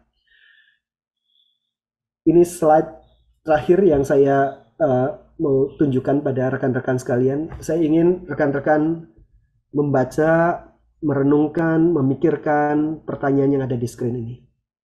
Apakah panggilan saya di dalam pekerjaan Tuhan di dunia ini sehingga melaluinya Tuhan paling dimuliakan? Apa panggilan saya dalam pekerjaan Tuhan di dunia ini? Tuhan sedang bekerja di tengah-tengah dunia. Dan Tuhan memanggil kita untuk terlibat dalam karyanya. Semua kita. Sebagian dipanggil di bidang seni, di bidang ilmu pengetahuan, teknologi. Sebagian dipanggil untuk melayani, untuk memimpin jemaat. Sebagian melayani bidang kesehatan, pendidikan, dan macam-macam. Apakah panggilan saya sesuai dengan karunia talenta yang Tuhan sudah berikan pada kita? Sehingga ketika kita masuk di dalamnya, Tuhan paling dimuliakan. Saudara-saudara, kalau saudara-saudara belum pernah memikirkan pertanyaan ini, pikirkan dengan sungguh-sungguh dan serius. Kita bukan mencari jurusan di mana saya paling dapat banyak duit. Ya. Saya bukan cari jurusan di mana saya nanti paling dihormati oleh orang. Saya mencari jurusan di mana Tuhan paling dimuliakan. Dan untuk itu kita serius memikirkan. Kita sungguh-sungguh mendoakan. Dan kita memasukinya dengan hati yang dipersembahkan kepada Tuhan. Amin. Kita akan masuk ke tanya jawab nih. Saya coba lihat dulu dari yang online ya. Nanti kalau ada waktu saya akan berikan kesempatan untuk Bapak Ibu Saudara sekalian yang mau bertanya secara live juga boleh. Tapi sekarang coba yang online dulu ya. Oke. Pak Johan, ini ada yang bertanya, bagaimana seandainya sudah merasa nih, ini kebetulan merasa panggilannya jadi hamba Tuhan nih Pak Johan, tapi kode Hollandnya itu tidak sesuai dengan itu, begitu. Nah ini bagaimana nih? Apa tetap merasa tetap jalan sebagai hamba Tuhan atau harus banting setir nih Pak Johan? Oke, terima kasih Bang Mario. Jadi seperti yang saya tadi sudah sebutkan, kode-kode ini sifatnya generalisasi. Ya, jadi bukan hanya untuk profesi clergy atau rohaniwan, tetapi juga untuk semua profesi yang lain. Jadi apakah kalau kodenya sama, kita pasti berhasil di situ? Tidak ada penelitian tentang seperti itu. Ini hanya menunjukkan bahwa kita punya skill set yang paling mirip di situ, tetapi setiap pekerjaan sendiri punya banyak variasinya. Misalnya seorang tadi ya, contohnya seorang rohaniwan. Sekarang ada banyak sekali ya, ada rohaniwan musik ya, jadi ada khusus pendeta musik. Ada rohaniwan yang fokus ke pelayanan remaja pemuda. Ada rohaniwan yang fokus ke pelayanan misi. Kemudian juga ada rohaniwan yang mengelola sebuah gereja besar begitu ya. Jadi dia menjadi seperti CEO-nya begitu ya. Jadi ada yang lebih banyak rohaniwan yang fokus di bidang konseling. Dan itu semua kalau kita lihat kode Hollandnya itu beda-beda semua itu. Nah, jadi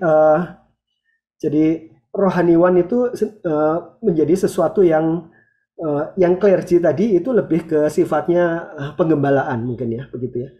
Tetapi kode Holland sendiri tidak membicarakan tentang karunia penggembalaan. Kita butuh alat yang lain yang namanya menguji karunia rohani. Karena ini sifatnya lebih skill set yang sifatnya umum. Demikian juga dengan yang lain-lain sebetulnya. Akuntansi misalnya. Akuntansi kita pikir itu udah cukup spesifik ya. Ternyata beda sekali. Nanti kalau kita bekerja sebagai tenaga pembukuan, itu kan urusannya lebih banyak dengan angka, jarang dengan orang begitu ya. Tetapi sama-sama accounting, tapi kita jadi accounting public. Kita justru banyak sekali berrelasi dengan orang, ngecekin orang begitu ya. Dan menjadi aspek investigatifnya menjadi besar di situ. Kodenya udah beda sekali, padahal sama-sama accounting begitu ya.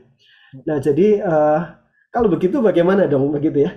Nah menurut saya hal yang ditawarkan oleh John Holland adalah dia menolong kita untuk mengeksplorasi hal-hal yang tadinya tidak kita pikirkan jadi kita pikirkan.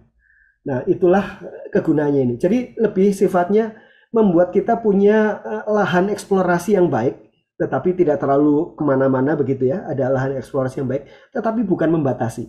Jadi mengeksplorasi justru memperluas, bukan membatasi. Nah, makanya tadi bagian yang related occupation itu menjadi sesuatu yang baik. Jadi misalnya tadi clergy, kalau kita lihat related occupation itu bisa di gereja, bisa di sekolah, bisa jadi konselor, bisa jadi terapis dan macam-macam yang mungkin itu berkaitan dengan hal yang tadi ya, rohaniwan begitu ya. Tetapi tidak betul-betul tepat di situ. Nah, kalau misalnya kita cocok jadi misalnya menjadi marriage terapis begitu ya.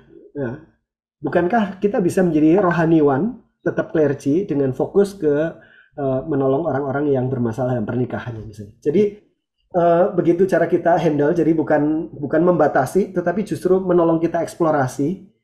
Dan nah itu serunya itu. Saya klik ini, coba lihat, coba ini lihat.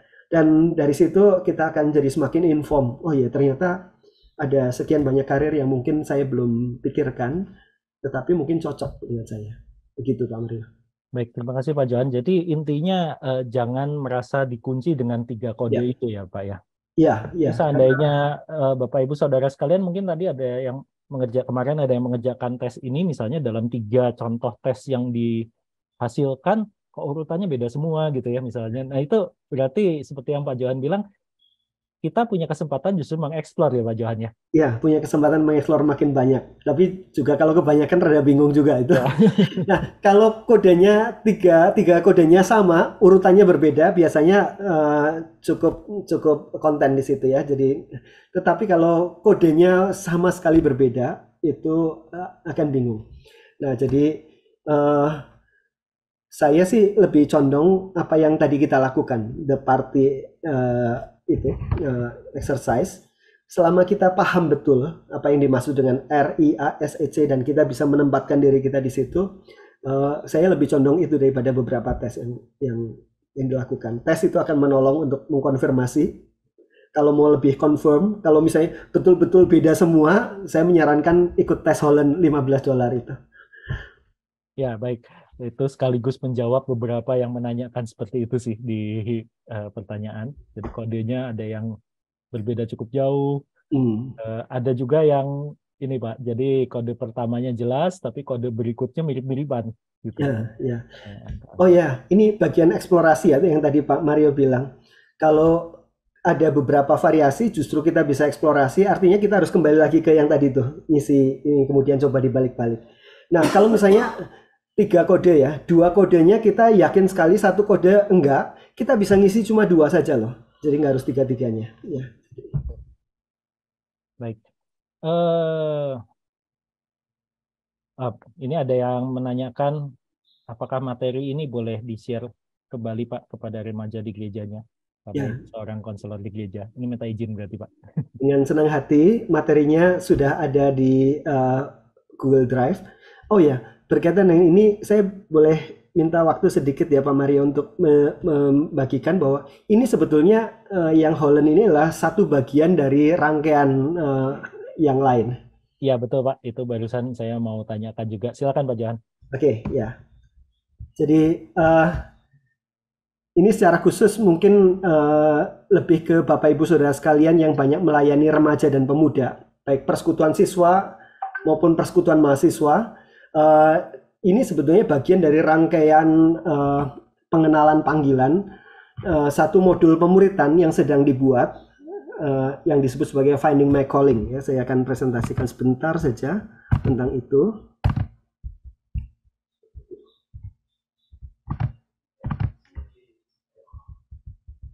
Nah, jadi finding my calling ini adalah bahan pemuritan untuk remaja, siswa, pemuda dan mahasiswa untuk menolong anak-anak bimbing kita menggumulkan dan menjawab pertanyaan apa tempat dan panggilan saya dalam pekerjaan Tuhan di tengah dunia sehingga melaluinya Tuhan paling dimuliakan. Nah, model pertemuannya adalah pertemuan dalam kelompok kecil, bisa juga dalam kelompok besar juga, tetapi paling baik dalam kelompok kecil. Sebelum masuk ke dalam setiap pertemuan ada mengisi kuesioner, kemudian ada menonton video. Kuesioner ini juga cara mengisinya ada video instruksi. Kemudian nonton videonya bisa sendiri-sendiri di rumah, bisa nonton bareng di kelompok kecil. Videonya juga nggak terlalu panjang, sekitar 15 menitan. Kemudian sesudah itu kita sharing kelompok membagikan hasil kuesioner yang kita miliki. Nanti akan ada workbooknya, apa saja yang didiskusikan, kemudian juga data-data yang lain-lain akan dibicarakan seperti itu. Nah, begitu terus. Ini sebetulnya modulnya ada 6. Modul yang pertama bicara tentang tujuan panggilan hidup. Ini dipakai untuk 6 kali pertemuan kelompok kecil ya. Yang kedua tentang heart passion. Ketiga tentang kemampuan yang tadi kita sempat singgung sedikit tentang karunia roh ya, spiritual gift. Kemudian kemampuan yang kedua bicara abilities dan experiences. Nah, abilities ini tadi adalah yang kita memakai tools Holland Code yang abilities. Nah, masing-masing ini semuanya ada toolsnya. Heart passion ada toolsnya, spiritual gift, experiences, abilities ini. Jadi sebetulnya yang kita sedang lakukan di sini cuma satu bagian dari materi yang lebih lengkap.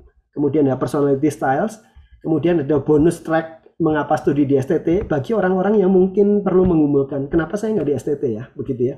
Apa yang harus saya pikirkan? Apakah saya orang yang tepat atau tidak untuk studi di STT? Ini adalah materi ke-6. Jadi Bapak Ibu Saudara sekalian, ini nanti bahan-bahan ini sedang disiapkan. Video-videonya sudah selesai direkam, sedang akan dibuat workbooknya. Tunggu tanggal mainnya.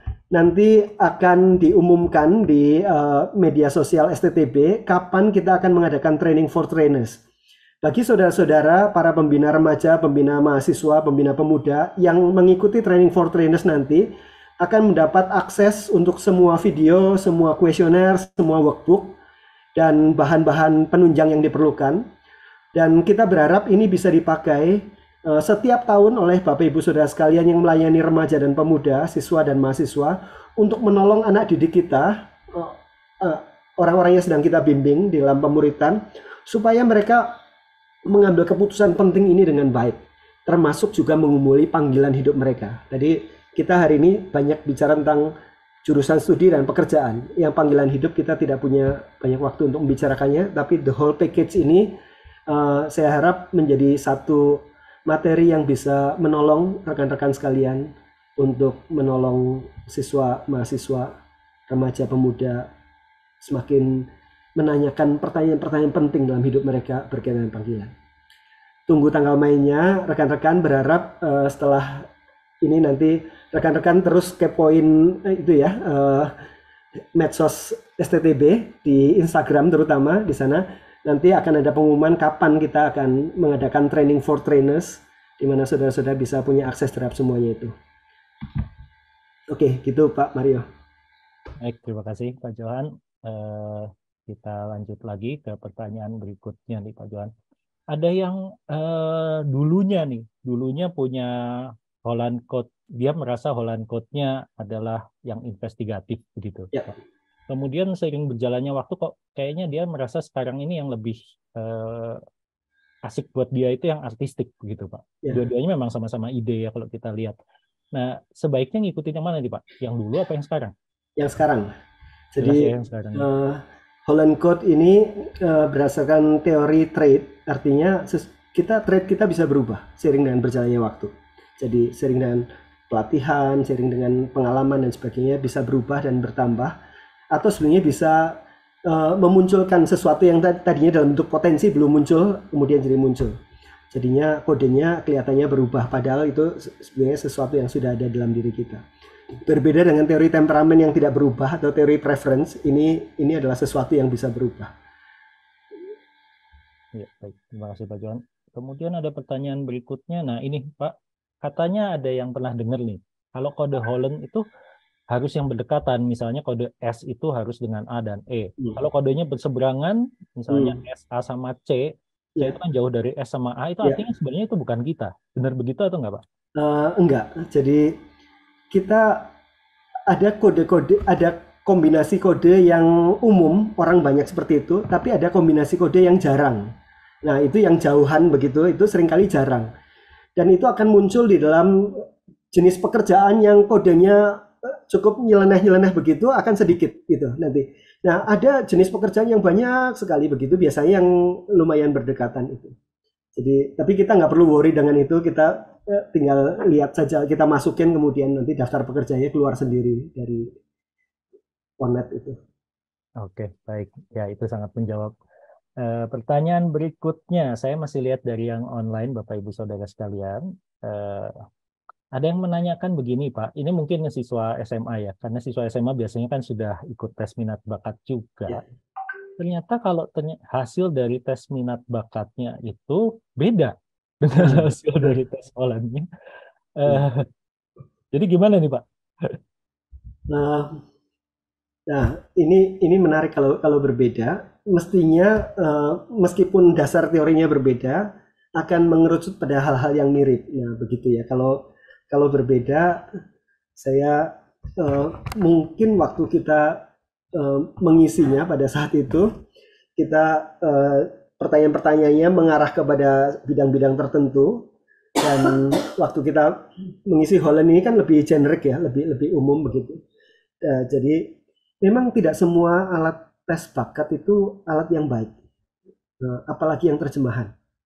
Karena saya latar belakang saya psikologi ya, dan saya tahu ada begitu banyak alat tes psikologi yang sudah kadaluarsa. Artinya dibuatnya tahun kapan gitu, udah lama sekali, tahun 70-an, tahun 80-an.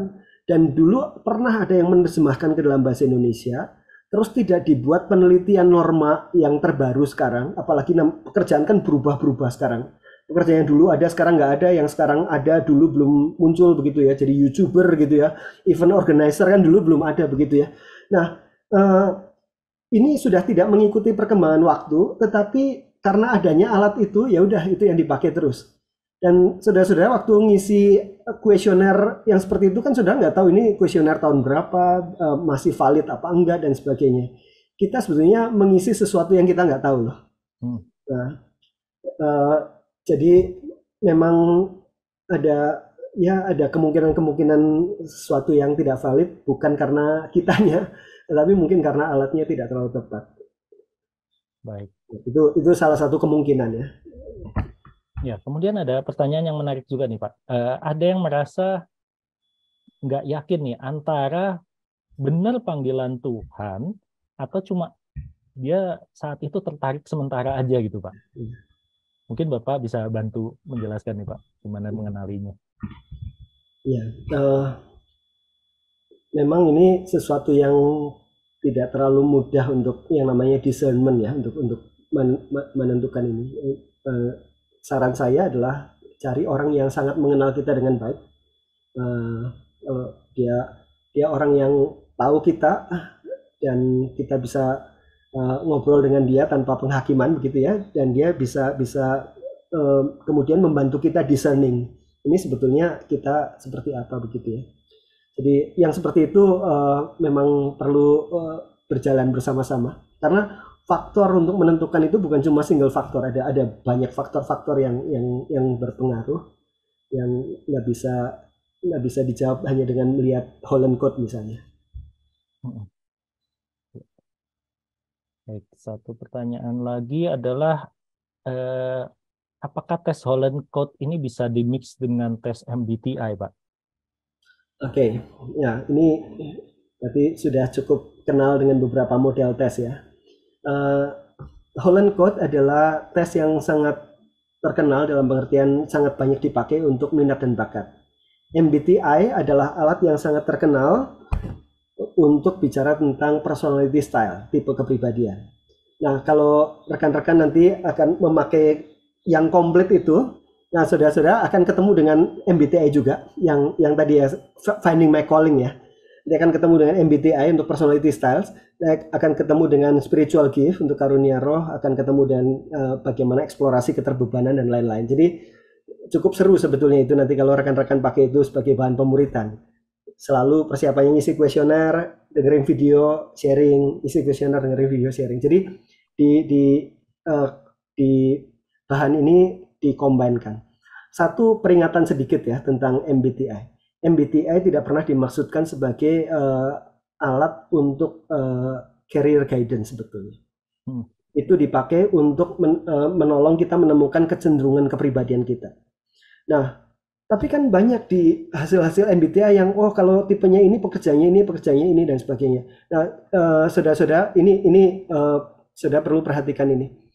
Penelitian yang dilakukan oleh MBTI terhadap pekerjaan-pekerjaan itu hanya menunjukkan bahwa misalnya ya ada guru TK misalnya. Guru TK diteliti di sana mayoritas guru TK orangnya ekstrovert misalnya. Kemudian sensing, intuition, dan perception misalnya. Wah, ketemu tipe di situ kebanyakan guru TK itu.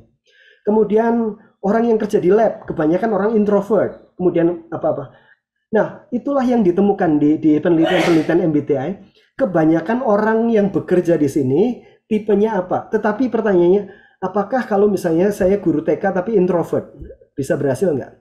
Apakah saya kalau ekstrovert tapi masuk ke kerjaan yang banyak di depan komputer, jadi programmer IT, bisa berhasil apa enggak? Dan itu tidak ada penelitian yang itu. Jadi MBTI karir, MBTI pekerjaan, itu lebih menunjukkan kebanyakan orang dalam pekerjaan itu tipenya apa. Jadi kalau kita melihat, ketika nanti saya jadi guru TK misalnya, saya akan ketemu dengan kebanyakan orang yang tipe ini. Tetapi apakah kalau saya seperti kebanyakan orang, saya menjadi orang yang lebih berhasil di sana? Tidak ada di situ. Nah, cuma inilah yang sering kali salah orang. Kalau saya tipenya ini berarti pekerjaan saya harusnya ini. Jadi itu sesuatu yang terlalu jauh ditarik dari sebuah alat tipologi kepribadian. Ya, baik, terima kasih Pak Johan. Satu pertanyaan lagi yang dari online, ini sepertinya agak butuh penguatan, Pak. Jadi ada di chatting Zoom nih ada yang menanyakan, Saudara Novan, bagaimana jika bakat dan talenta saya sepertinya tidak akan terlalu bisa dijadikan pekerjaan di masa depan, karena sangat mungkin akan digantikan oleh kecanggihan AI, Pak. Ada kekhawatiran. Ya, ini satu perkembangan yang kita hidup dalam dunia yang sangat menarik sekarang ya. Ada banyak pekerjaan yang akan hilang itu karena perkembangan yang ini. Dan ada banyak nanti pekerjaan-pekerjaan yang di-create yang sebelumnya belum pernah ada dalam sejarah begitu ya. Jadi nggak tahu kode Hollandnya apa begitu ya. Nah, memang untuk penentuan pekerjaan itu tidak sekedar kita punya minat bakat apa yang kita temukan dari Holland Code ini. Jauh lebih kompleks daripada itu. Kita perlu memikirkan dengan banyak faktor-faktor yang lain yang berkaitan dengan pekerjaan. Jadi misalnya panggilan hidup, nah, kita perlu pikirkan itu. Kebutuhan yang mau kita penuhi, ya, baik kebutuhan orang-orang yang mau kita layani di masa yang akan datang, atau kebutuhan-kebutuhan berkaitan dengan keuangan, itu salah satu pertimbangan yang sering umum dipakai. Kemudian juga prospek pekerjaan dan sebagainya. Itu semua masuk ke dalam pertimbangan-pertimbangan. Jadi ketika kita menentukan jurusan studi yang berkaitan dengan pekerjaan ini, bukan cuma sekedar saya senangnya di mana, saya punya minat bakat di mana begitu ya. Tapi ada banyak faktor yang kita pikirkan juga berkaitan dengan itu. Misalnya kalaupun sudah berangkatnya dari minat bakat ya, kita ketemu dengan sebuah daftar, ini pekerjaan yang sesuai dengan minat bakat ini. Kita akan memilih juga dari situ. Mana yang saya akan selidiki lebih lanjut, mana yang tidak. Dan ketika kita pilih yang ini dan bukan yang lain, itu kan faktor-faktor yang lain selain minat dan bakat yang masuk. Kita punya IQ nggak untuk memenuhi bagian itu misalnya.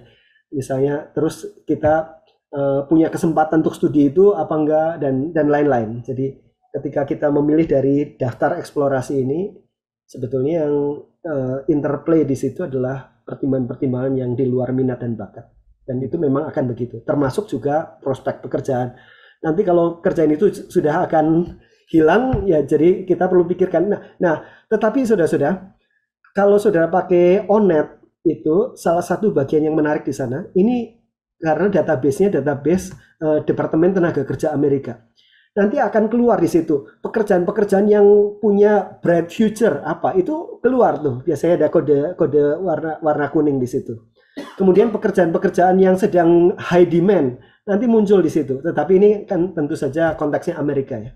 Cuma itu bisa memberikan gambaran tentang pekerjaan-pekerjaan apa yang akan prospektif, dan itu bisa menjadi satu bagian pertimbangan kita dalam memilih occupation mana yang akan kita telusuri. Baik, terima kasih Pak Johan. Ya, semoga Saudara Novan bisa dikuatkan ya bahwa walaupun ada pekerjaan-pekerjaan yang mungkin nanti digantikan AI, tapi Tuhan akan bukakan juga sih pekerjaan-pekerjaan baru lagi nanti yang pasti diperlukan, yang saat ini kita juga belum kebayang begitu. Baik, saya mau buka satu kesempatan saja ya Bapak Ibu Saudara sekalian. Kalau ada yang mau bertanya secara live, silahkan open mic gitu ya untuk langsung bertanya saat ini. Pak Johan dan Pak Mario. Lucy, silakan. Iya, perkenalkan saya dengan Lucy. Pak, saya boleh tanya sedikit mengenai, saya sebenarnya ingin mengarahkan anak saya, dia berusia 15 tahun SMP. Nah, kemudian kalau saya lihat kepribadiannya dia introvert. Namun saya sampai sekarang belum bisa menemukan untuk mengarahkan anak ini ketika nanti dia sekolah lanjutan SMA atau kuliah. Kalau tadi kan bicara mengenai mana lebih dulu menentukan bidang studi atau karir gitu ya, future dream-nya apa. Nah, sampai sekarang tuh masih belum jelas gitu, Pak. Karena ketika misalkan saya tanya, kamu sukanya apa? Kamu suka bidang studinya apa? Begitu masih belum terlalu clear. Kira-kira apakah ada masukan dari Bapak gitu untuk bisa mengarahkan dia menemukan, kalau kode-kode itu kayaknya sepertinya masih agak jauh ya, tapi gimana ya Pak, simpelnya gitu dalam sehari-hari. Makasih banyak Pak. Ya. Ada cara yang paling baik tetapi tidak selalu praktis untuk itu dilakukan adalah memperkenalkan anak-anak sejak awal dengan berbagai macam karir sejak awal ya, begitu ya. Saya terinspirasi sekali dengan Pak Mario ini ya. Pak Mario memperkenalkan anaknya untuk melihat, jadi ada bidang-bidang yang anaknya tertarik. Kemudian Pak Mario kenalkan tuh dengan orang-orang yang karirnya di bidang itu untuk melihat sendiri begitu ya. Nah, mungkin Pak Mario bisa cerita dikit untuk memberikan inspirasi. Oke, baiklah. Ya, jadi saya punya 2 anak yang besar ini udah kuliah. Ceritanya dia kuliah di bidang arsitek. Nah, waktu dia tuh tadinya punya 2 pilihan begitu ya waktu dia di SMP. Itu dia punya 2 pilihan besar. Kemudian salah satunya adalah arsitek gitu. Nah, waktu memasuki SMA itu dia sudah mulai mengerucut ke arah arsitek ini. Dan yang saya lakukan dan istri saya lakukan adalah kita cari orang-orang yang memang seperti Pak Johan bilang bergerak di bidang itu. Jadi kebetulan kami punya teman yang bergerak di bidang arsitek begitu. Jadi kami kenalkan anak kami ini ke beliau untuk dia bisa bicara, ngobrol-ngobrol, dan juga sempat magang gitu ya. Jadi waktu di SMA itu pas liburan dia sempat magang selama beberapa minggu di perusahaan arsitek. Bukan untuk gimana-gimana ya, tapi supaya dia bisa lihat ini loh, kalau udah jadi arsitek itu kerjanya seperti ini gitu.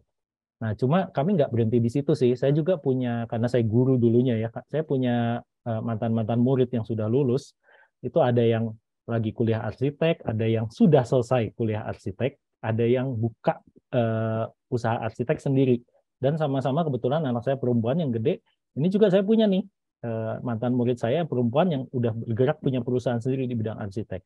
Saya kenalkan, saya kontak dengan dia, saya minta bantuan juga untuk bisa ngobrol-ngobrol dengan anak saya. Dan di situ dijelaskanlah semua, mulai dari kuliahnya seperti apa, kemudian pas usaha sebelum buka perusahaan sendiri harus ngapain, kemudian setelah buka perusahaan apa aja tantangan di dalamnya, gitu. Itu diceritakan semua berjam-jam itu sama mantan murid saya. Kemudian juga yang masih kuliah pun anak saya kontak begitu. Jadi nanya yang terkini ini kondisi kuliahnya seperti apa. Kalau yang udah punya perusahaan kan mungkin udah cukup lama ya lulus dari universitas. Tapi yang terkini itu seperti apa. Ya kurang lebih seperti itu sih yang kami lakukan. Puji Tuhannya itu bukannya karena kan kuliah di arsitek katanya memang capek banget gitu ya, tapi itu tidak mengendorkan anak saya, malah jadi yakin banget bahwa ini panggilan dia di situ. Gitu Pak Johan. Ya, jadi kemungkinannya bisa Oke, yakin banget makasih. atau malah jadi nggak yakin ya. Dan Ya, dua-duanya merupakan temuan yang baik ya sebenarnya betul, sebelum nyemplung dulu ya. betul. Ya, saya dulu Pak, ya, sorry Pak, ya, berarti ketika diperkenalkan kepada orang-orang yang mau mengerucut kepada future dream-nya, berarti sebelum tahap dia mengerucut menemukan future dreams-nya, itu ada satu tahap mundur apa ya Pak kira-kira? Apakah memang kita harus apa ya? Harus menemukan apa motivasi, ambisi di dalam dirinya dulu, kepercayaan dirinya terhadap sesuatu, sehingga dia bisa menemukan mengerucut, atau apa ya step yang sebelumnya itu Pak? Thank ya. you Pak. Ya, inilah tempat di mana Holland Code ini menolong, Bu. Jadi Holland ini dengan sangat baik sudah mengelompokkan pekerjaan-pekerjaan di dunia ini, variasi-variasinya ya seputar itu begitu ya, kombinasi-kombinasinya. Dan ketika kita menolong anak kita melihat kamu ini artistiknya gimana gitu ya, kemudian investigatifnya gimana, realistiknya bagaimana, kemudian jadi menemukan kodenya itu. Dan saya melakukan ke anak saya yang SMP, dan waktu mengisi kuesioner itu ya, yang ada angka-angkanya, memang perlu dijelaskan setiap item ya. Jadi kalau orang dewasa kan bisa mengisi sendiri. Jadi kita perlu menjelaskan, ini yang dimaksud begini loh, kamu gimana begitu ya. Dan itu menjadi percakapan yang rich menurut saya ketika kita membicarakan item demi item yang Bapak Ibu sudah menerima itu ya, ada nanti tinggal dikasih angka-angkanya satu persatu itu. Kita walk through sama-sama. Kemudian sambil percakapan itu kita jadi makin mengenali hal-hal yang selama ini mungkin kita kurang kenali dari anak kita juga. Waktu dia jawab begini, oh kamu begitu ya. Kemudian nanti begitu ada keluar hasilnya, terus salah satu yang menolong dari Holland Code ini di OnNet itu ada videonya tadi. Jadi misalnya diperlihatkan kalau desain interior ini kayak begini nih, begitu ya. Kemudian nonton begitu, dia tertarik apa enggak begitu. Dan nanti akan dikumpulkan beberapa yang dia tertarik itu. Nah itulah yang akan seperti Pak Mario tadi. Kita bawa anak itu punya exposure di situ. Ya, mungkin begitu Bu. Oke, makasih banyak Pak Johan. Berarti harus ikut tes dulu yang di-sharing di email ya, Ya, dan yang kami terima karena itu ya. itu perlu sebetulnya semakin kalau semua tes bakat itu asumsinya adalah kita sudah punya cukup banyak pengalaman untuk kita refleksikan dan kita tuangkan dalam tes. Tetapi memang kalau SMP itu exposure-nya masih belum banyak. Jadi perlu kita yang menjelaskan, kita mendampingi, dan proses pendampingannya sendiri menjadi sesuatu yang menyenangkan, jadi proses yang baik. Ya. Oke, makasih banyak, penjelasannya sangat bermanfaat. Makasih banyak Pak Johan. Tuhan berkati. Tuhan berkati. Ya, terima kasih untuk pertanyaannya Bu Lucy, Pak Johan juga untuk jawabannya. Kesempatan saya berikan mungkin untuk Pak Johan kembali memberikan satu closing statement mungkin Pak Johan. Ya. Menurut saya ketika kita sampai pada transisi kehidupan, itu kita berada pada persimpangan-persimpangan besar. Dan salah satu persimpangan besar yang dihadapi oleh seseorang adalah ketika dia lulus SMA, menentukan jurusan perguruan tinggi. Ada banyak rentetan hal yang akan dipengaruhi oleh keputusan itu. Tetapi sayangnya ada banyak orang yang belum cukup eksplor karir, sehingga dia nggak tahu bagaimana menentukan jurusan itu. Semua orang mengambil itu, kita ikut-ikutan mengambil itu. Kita hanya memikirkan prospek ekonomi dan sebagainya, tetapi tidak memikirkan itu secara lebih luas di dalam kerangka panggilan Tuhan.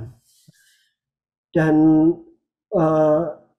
saya merindukan supaya setiap anak saya, anak dari rekan-rekan semua, ketika memikirkan mau kemana setelah SMA, pertanyaan yang pertama adalah bukan jurusan apa, bahkan bukan pekerjaan apa, tetapi pertanyaan di dalam seluruh hal yang Tuhan sedang kerjakan di seluruh dunia ini, di manakah tempat dan panggilan saya, supaya kalau saya masuk di dalamnya, Tuhan paling dimuliakan. Dan untuk saya masuk di dalamnya, saya perlu sekolah di mana? Saya perlu jurusan apa? Saya perlu bekerja apa?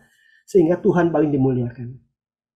Orang-orang yang ditolong untuk mencari apa yang paling memuliakan Tuhan dalam keputusan-keputusannya, termasuk keputusan besar jurusan ini, kita sedang menyiapkan orang-orang itu untuk menjadi berkat bagi banyak orang. Jadi lebih daripada sekedar bagaimana survive di dunia ini, tetapi bagaimana hidup kita menjadi kehidupan yang paling memuliakan Tuhan. Saya pikir itu yang paling penting.